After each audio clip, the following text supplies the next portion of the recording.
大家好，我係第13屆獎學金得獎人薛可怡。今時間都過得好快啦，已經嚟到2025年。接下來就為大家帶嚟我喺美國1月同埋2月嘅生活報告。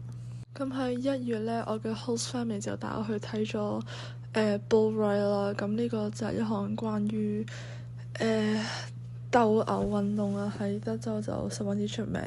咁都體驗咗人生第一次可以喺德州體驗到呢個 bull ride。咁呢項運動嘅規則都好簡單啦，就係騎師你需要喺嗰隻牛上面，你要堅持到大概8秒鐘嘅時間，咁你就係算攞到一個好嘅成績，所以都令我打開到一次眼界，體驗到呢項之前從來未接觸過嘅競技運動。咁喺 Houston downtown 睇完都好夜啦，所以10點鐘左右我哋就返到屋企。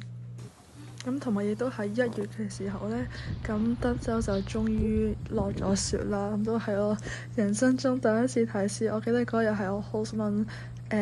朝早落雪嘅時候，就好早就叫咗佢起身，因為佢都知道我從來未睇過雪啦。呢個嚟自香港嘅女仔係從來未睇過雪，咁佢都一大早叫咗佢起身話：出面落咗雪，就一次好難得一次機會，因為我哋呢邊係真係唔常落雪，所以我都十分之感謝佢。第二日我就同我 host mom 一齊收拾咗另外一間房，呢間房就係預俾另外一位嚟自捷克嘅 exchange student， 因為我 host mom 都準備接待佢埋佢，咁然之後我哋就係 double placement。咁我對呢個決定都係十分之開心嘅，因為咁都多咗一個人可以一齊返學同埋一齊玩。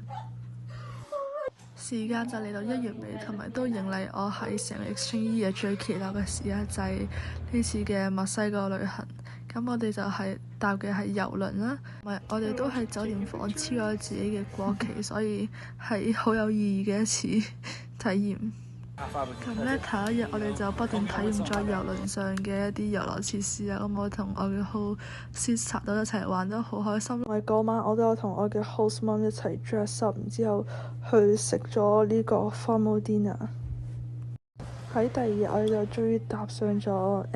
墨西哥嘅土地，就可以真身去探索墨西哥，咁即係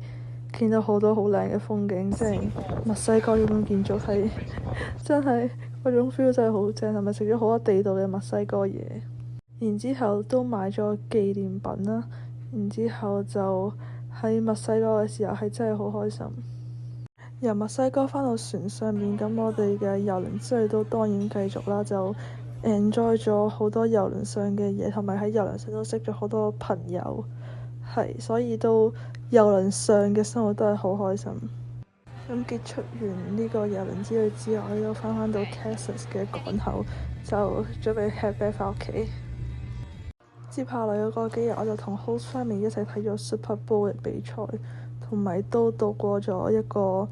喺呢邊嘅情人節。學校都係好有情人節氣氛。咁喺2月嘅時候，我就去揀咗我人生嘅第一套 prom dress 啦。咁喺多番嘅嘗試之後，就最尾決定咗呢一套。咁走嘅時候，工作人員都俾咗份小禮物我。而家嚟到2月尾，咁我就同我嘅技術家人一齊睇咗我喺美國第一次睇嘅呢個雜技表演，係啲人就係真係表演得好勁，我就係真係大開眼界。睇完之後，我哋就去咗食中餐嚟結束咗呢個開心嘅一日啦。咁都好感謝我呢2個月所做過一切，特別係感謝我嘅寄宿家人帶我去咗墨西哥啦，令我體驗到真係十分之唔一樣嘅風土人情。所以喺接下來嘅3個月入面，我都會盡力做好我身為 exchange student 嘅本分啦，就帶嚟更多嘅文化交流，同埋直接回饋好我嘅 host family。